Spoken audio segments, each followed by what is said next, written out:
Okay, I'm Greg Jones, Liberty North High School, and I'm here to talk to you about our 3-3 Wreak Havoc style defense. If you need to get in touch with me, the best way is you can email me here at school, which will be on some of the other slides, or you can DM me on my Twitter.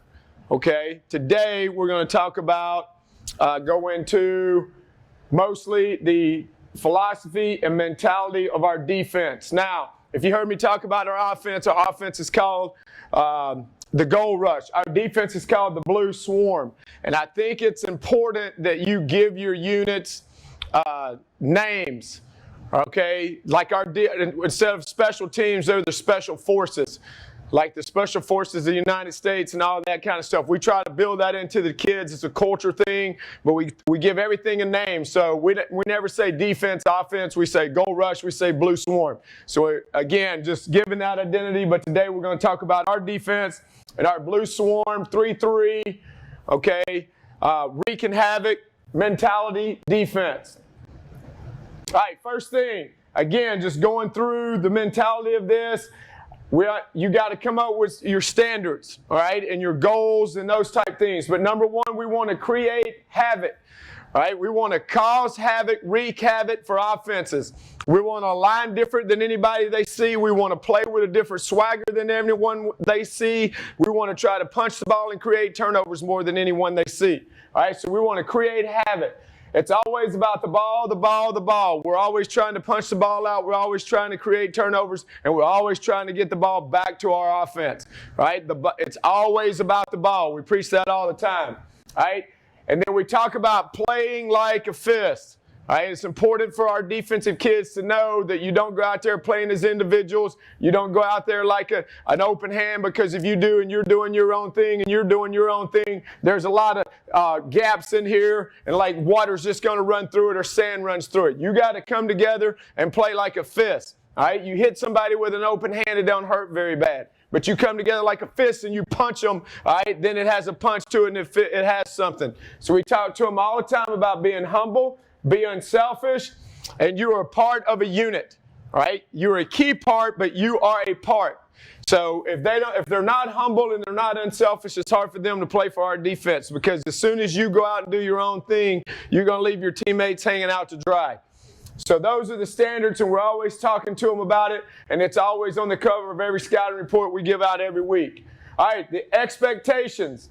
Number one, you be disciplined.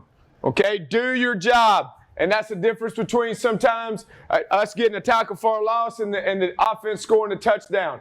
You got to get aligned. You got to know your assignment. And you got to get it done. So you got to have discipline. Toughness. We want to be tough. We want to be the most physical team on the field. Physical wins. All right, physicality wins. Play with an edge to yourself. All right. We talk about it all the time. The game honors toughness. The game honors being physical. We train in the weight room that way. Everything we do, we try to create that edge. And the last thing is accountability. Be accountable to yourself and your teammates. And especially in this day and age, you always got to preach that to kids about accountability. The accountability, it's not just about you. Right? People are counting on you. You're accountable to your teammates. Do your part. Do your job. Right? It's like Coach Belichick says, do your job and do it well. It's pretty simple. All right? That's simply said, but it's not simply done. And then right here, to be a member of our Blue Swarm, all right, you got to understand it's a privilege. This is a selfless unit, and we play for each other. And we're always talking about Blue Swarm, Blue Swarm. And this year, you know, they even came up during our playoff run. Again, this year we made it to the state championship for the first time in 115 years of our school district. And our defense was a huge part of that.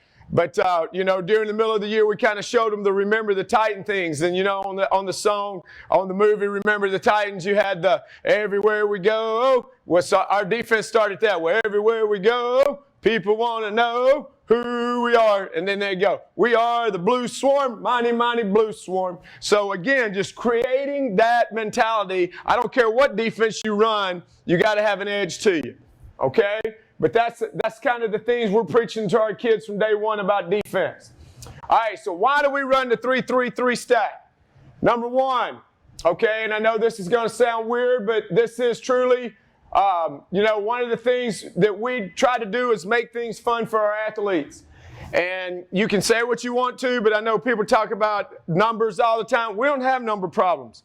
We almost have the opposite of number problems. We almost have too many kids out for football. And I know it's weird to hear that, but grades 10 through 12, we have 137 kids out.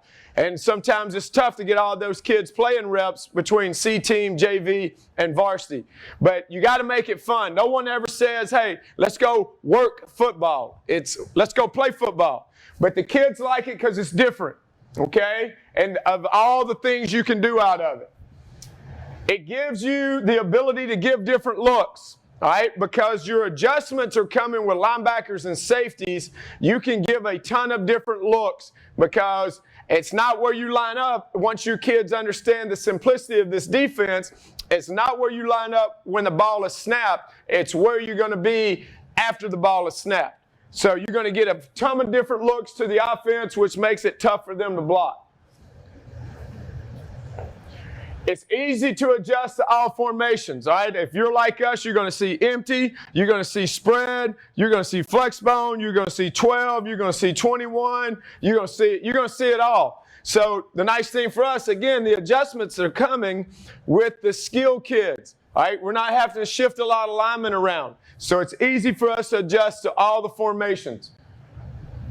Multiple blitz combinations. You can almost drive yourself nuts with blitz combinations, and we're going to have a session on that later in this whole lesson plan thing that we're doing on our defense, but one of them is going to be on stunts and blitzes, and I'll show you how we try to keep them simple so we don't come up with too many.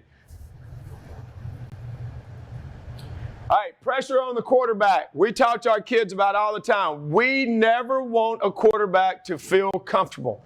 Okay, whether you sack him or not, as long as we're getting pressure on him and we're hitting him legally, okay, we want to try to get hands on the quarterback every single time he throws the ball. We want him to know we are there. We want him to feel us and feel our presence. So that getting pressure on the quarterback is huge, and you got extra guys out there, blitzes you can do that with. We want to disrupt blocking schemes, all right? So being in a stacked defense, number one, in my opinion, does that from the get-go because it's easy for kids at the high school level to identify who the backside linebacker is when you're a split defense. Well, now you go stack and you got three linebackers in there. Who's the backside linebacker? Is it one of the outside backers or is it the Mike backer? And then, the ball just got snapped and they're not where they lined up before the ball was snapped. So we think it disrupts blocking schemes. We tell our offense all the time, if you can block our defense, all right, you can block any defense because we feel like it's one of the most complicated ones to block as far as rules and adjustments and stuff. Now, when it comes down to Johnnies and Joes, whoever's got the best Johnnies and Joes, I mean, that's a whole different story. But as far as moving parts and people moving, we feel it's pretty tough to do. All right, more speed on the field. I have been running this defense since 1999. Started in the 3-3, and obviously it's evolved. You know, we've been doing the 3 safety look now for 3 to 4 years. But when it first started, we were a 4-3 team. So we carried a lot of those principles with us, and we still carry a lot of those principles with us on how we do some things. But it puts more speed on the field. So we took one of the linemen, whether you want to say it was the 3 technique or the shade, we took one of those guys off and brought another safety in. So there's more speed on the field, right, that we can go and make plays with. For us, this thing here in Kansas City, where we're at in our league, has kind of been a revolving door. Like we were running the 3-3 in 2009, 10, 11, all that. And, you know, we won state. We were making all these trips to state. And then everybody's like, well, this three stack, this 3-man front must be the deal. So everybody went to it. And now it seems like it's kind of gone around and now everybody's back in the 4-man front again. And we're back being different than the other teams. So for a while it was we were different. Then we were the same, but then now we're different again. So I think it's to our advantage because not a lot of people are doing this look that we do. So it's different for our opponents that they play. So we're the only team doing that. All right, so that's our advantage. All right, the philosophy. Going right along with that, of why we do it. So now getting into the philosophy, okay? All right, the first thing we do, philosophy-wise, we talk alignment. We say all the time, AATT, AATT, AATT. Alignment, misalignment, and misassignment to get your butt beat more than anything on defense, especially when you're a gap-controlled defense like we are. You got to get aligned, and you got to know your assignment, whether that's up front or in the secondary. That's the first thing. So we spend a ton of time on formation rec. So alignment and assignment. And that, to me, these are key. I don't care what defense you're playing. Then it comes to tackling, especially open field tackling. All right, because nowadays everybody's gone to, throwing the ball out here, throwing the ball over here, throwing it in space. You've got to be able to make one-on-one tackles. And later in this lesson, we'll talk about tackling and the tackling drills we do. All right, but you've got to be able to tackle. And then the other thing comes down to once you know your assignment, once you know your alignment, and once we become a great tackling team, then we're going to teach you, start going into the day-to-day of getting better at our techniques of how you play press man, how you play quarters, how you play a stuff technique, all right? How you wrong arm this, how do you spill this? So then we get into all the techniques of playing your position. But it's alignment, assignment, tackling, technique. All right, the other thing is the mentality. All right, the mentality, get your butt to the brown ball. When that ball goes down, you need to be there. And that is an attitude thing, and that is a culture thing. And we tell our kids all the time, if you're too good to run to the football, then you're too good to play for us. You need to go play for some. You just need to go and play college football. You're too good to play for us already. If you're too good to run to the football. And our kids understand that. And so basically, we have pursuit drill in every single thing we do, because I don't care if it's 7-on-7, and I don't care if it's team. When the ball goes down, we have different coaches that run to the ball, and they're counting 1,001, 1,002, 1,003, 1,004, and if you're not there, all right, by the time the 1,004 and the 1, 2, 3 blue swarm breakdown happens, then you're going to be doing some up downs. All right, get your butt to the football. Get to the brown ball. All right, tackling. Like we said, tackle, tackle, tackle. We're going to tackle all the time. We start day one of camp going back to like you've never tackled before. So we're on our knees talking about clubbing up, wrapping up, eyes to the sky, where our head needs to fit and all that. Then we progress through. But we're going to do some type of tackling almost every single day. And I'm not talking about it has to be live and to the ground. But we do a lot of tackling, especially on the rings. Love the ring tackling drills. Okay? Scheme-wise, as we go through this, it may seem complicated, but it's simple because each thing just means something for one person. Like certain words mean things for the nose, certain words mean things for the ends, certain means things for the backers and the secondary. And then when you put it all together, then it's going to create chaos. But for us, it's simple. We don't want our kids thinking.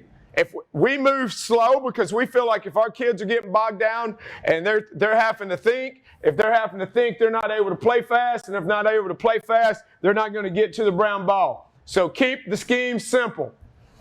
We want our best athletes on the field, and we feel like this defense does that to us at the school we're at. And, I'll say it, if you're at a school that's not able to recruit, it's hard to find the type of defensive lineman that you want where you got, 5 to 6 of them. Where you can run a 4-man front. Like right now, we feel like we have really 5 really good defensive linemen. So in that 5 defensive lineman look, all right, it lets us, being a 3-man front, we can rotate some guys in there and keep them fresh. Where if we were a 4-man front and we only had 5 guys, they get tired. So we feel like we have more kids that are safety type kids and linebacker type kids, and this defense is going to put 6 of them on the field. So between the 3 linebackers and the 3 safeties, there's 6 positions taken, okay? So we want our best athletes on the field. We want to practice hard and make game days easy, all right? We get after it in practice. And practice intensity's up, and I'm not talking about we kill them, all right? Because we want to be fresh on Friday night. What I'm talking about is we're going to go. We try to practice with a college-type tempo. When our feet step inside that white lines, for practice it is go, go, go, go, go. And then when practice is over, practice is over. But everything is up-tempo and we're moving. All right? And we film everything. All right, be prepared for all situations. Okay, so like I said, when we go, we want our kids to be prepared for 12 personnel, for 21 personnel, all the way to empty. So we're going to make sure that they're prepared, and that's on us. So from breaking down film to getting them the proper scouting report to teaching them in practice, so we always need to be prepared for everything that they could possibly see. Again, hold ourselves and our coaches accountable. All right, effort and attitude. You know, we have what we call the N of life in our locker room, and we talk to the kids about it all the time, and it's got our core value words in it. And the bottom words in the bottom of that N, in our N, heck, you can probably see it on my computer. Yep, it's on my computer here. On our N here, those bottom two words, all right, are effort and attitude, because that is the base. And those are the two words that our kids bring to the table. They control that. All right, the other words we hope to teach them as they go through our program and they grow. All right, but we tell our kids all the time, if we have to yell at you at practice about your effort and we have to yell at you at practice about your attitude, we are not going to be very good. All right, if we're correct in effort and we're correct in attitude, then we're not able to coach football. So we talk to the kids about that. The kids that come out there every day and they show positive attitude and they just flat get after it, those are going to be the kids that play. So do coaches have favorites? 100% yes, we have favorites. My favorite kids are the kids that got a great attitude and give great effort. You want to be one of my favorites? It's pretty simple. Great effort, great attitude, then you're in the circle. So those are the things that we're preaching to our kids about the philosophy of our defense.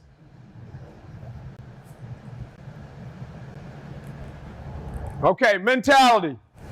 All right, number one on the mentality.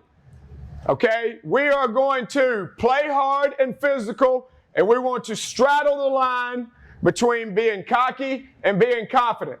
All right, so we're going to play hard and play physical between the whistle. And what we tell the kids all the time, there's a line here. On this side of the line is cocky. On this side of the line is confident. We want you to straddle it. We don't want a cocky team, because you got to be.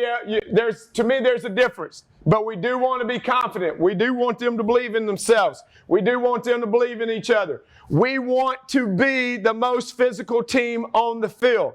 And I know y'all have all probably read Coach Ryan's book, but he talks about it all the time about how one hit can change the outcome or the tempo of a whole game. And we preach that all the time to our defensive kids about get out there, be physical, make great hits, because you don't know how it could change. And I could go through our playoff run, and I could show you throughout the thing of hits that totally changed the course of those games.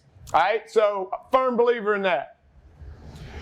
Don't think, react. We want to drill situations enough that our kids don't think about anything, they react to everything. All right, for example, with our DNs, we're going to work down block and squeezing down blocks, and we're going to work reach blocks, and we're going to work double teams so that they don't have to think about what to do in those situations. They react to it. Okay? It's just like jumping out the plane. You jump out the plane and you're parachuting, you don't think about it, you pull the red cord. All right? And we want them to understand that. So don't be thinking, react. Because if you're thinking, you're unable to play fast. We want our kids to be able to play fast. And it's just like it says there.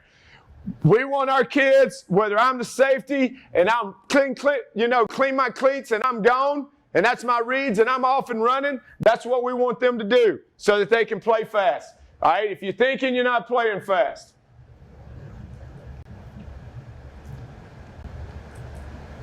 All right, create turnovers. All right, create turnovers. We have just like we have tackling circuits, we have turnover circuits. Okay, so we want to create turnovers. And whether you're punching the ball, ripping the ball, if you're the second guy to a tackle, you need to be coming in, putting something on that football, trying to get it loose. But we want to create turnovers. We got a turnover chain on the sideline, so when those kids come over there, they get to put it on and go. So we're all about getting the ball back to the offense. Be relentless. Relentless pursuit to the football. Relentless pursuit to the football. Relentless pursuit to the football. If you get knocked down, bounce back up and go. That's why we do up downs. All right, so we talk to our kids all the time about never stop. And there's a difference with that relentless mentality. And we want it, and we preach it, and we try to create it. High expectations. Set the bar up here. Kids want to make you happy, okay? Kids want to try to do their best for you, all right? So if you hold them to a high standard, they're going to try to meet it. It's just, for example, like here when we talk about creating turnovers. All right, we'll do a thing where we have it in there. Like today we may say, hey, we want 1 turnover, and we'll put it on the board. If they get that at practice, then the next day we'll put 2 up there. So now we want them to get 2. So it's great for them, and it's great for the offense because they're trying to get turnovers at practice. It makes both better. All right, but have high expectations. No one rises to low expectations. All right, we talk about this in our leadership council all the time. All right, and again, I didn't come up with this, I stole it. All right, but again, if you lower the expectations, what you're going to do is make your bottom feeders happy. The kids that really don't care if you want to win or lose. And then you lose your high achievers. Whereas if you set the bar up here, what you're going to do is the kids that want to go to state and want to be great, you're going to keep them glued in and you're going to lose the bottom feeders. You got to make up your mind who you want to lose. All right? So again, high expectations. All right. And we talk to them all the time about, hey, we may bend, but we don't break. We may bend, but we don't break.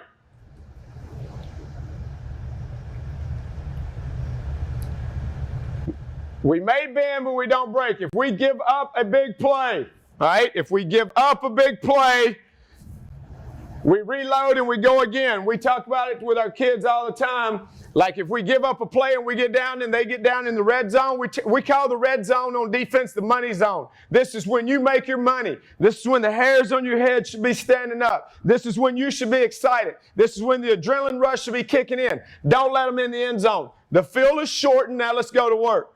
Right? And that's, again, that goes back to the mentality and what you're preaching to your kids all the time. Okay? So that's the mentality of our defense. Now, the little things. Number 1, attitude, like we talked about. The attitude of the players and the coaches. Positive attitude, hungry attitude, winning attitude. We want to win, we want to win. The coaches set the tempo of practice. The coaches set the tempo of what they want to go on. All right, I tell our coaches all the time because I'm a firm believer in leaders are not born, they're created. So high school kids, they're still learning how to lead. We all go to college and then we think we were that way in high school when we weren't. All right, we remember how we were in college. So you got to get them to that point. So what I tell our coaches all the time, I'm blessed. I have 13 assistants. I got 13 great captains and y'all all get paid to do it. So go out there from the moment your feet step on the field, lead. Set the tempo. I don't want to hear when we walk off that we just didn't have a good play with the kids. We didn't have a good practice today. No, that's our fault. Don't blame the kids. That's our fault. We're in charge of that. That's us. That's on us. And hold them accountable to it. All right? When we're watching film and you don't like what you're seeing on film, that's your fault. All right? Don't let the small things go. All right? Hold them accountable. When you're watching practice film or you're watching game film, if they're not doing something right, get on to them. Hold them accountable. If something's happening in practice and you see something you don't like, hold them accountable. All right, and back to the leadership thing, I tell you this, and I talk to our coaches about this, and I talk to our captains about this. If a player walks by and they see something happen, or a coach walks by and they see something doesn't happen, or they see something happen and they don't fix it, that is their standard. They set that as their standard. Like, that doesn't matter. Okay? But if you walk by as a coach and you see something happening and you don't fix it, and you keep walking and some players see that, then that becomes our standard. Because now all the players are like, well, I guess that ain't a big deal. We can all do it now. So you got to hold everybody accountable. Don't let the small things go. All right? Again, back to the pursuit, back to all that thing. Intensity in everything we do. It doesn't matter what we're doing, we're going to have intensity in it. All right? From warm-ups, all right, to form rec, to whatever, there's going to be some intensity in it, and I'll go over that when I talk about our everyday drills later in this session.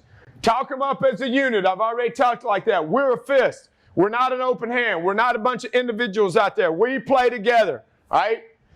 Point out extra effort. If you're watching film and you see something special, you see a kid come across and give extraordinary effort, make sure on whatever day you're watching film with the kids, you show that and you point it out, okay? So that they know that's what you're looking for. They see an example of the expectation.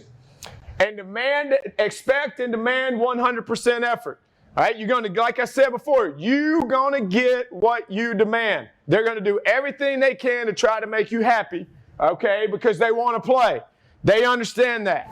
Hopefully you got something from that section there. The next session that we're going to be going into is we're going to be talking about the personnel. All right, we're going to talk personnel of our 3-3 defense. So we're going to be talking about personnel and where that all fits in this defensive scheme, and making sure that you get everybody lined up where you want them to be lined up at. All right, again, I'm Greg Jones, Liberty North High School. Thank you.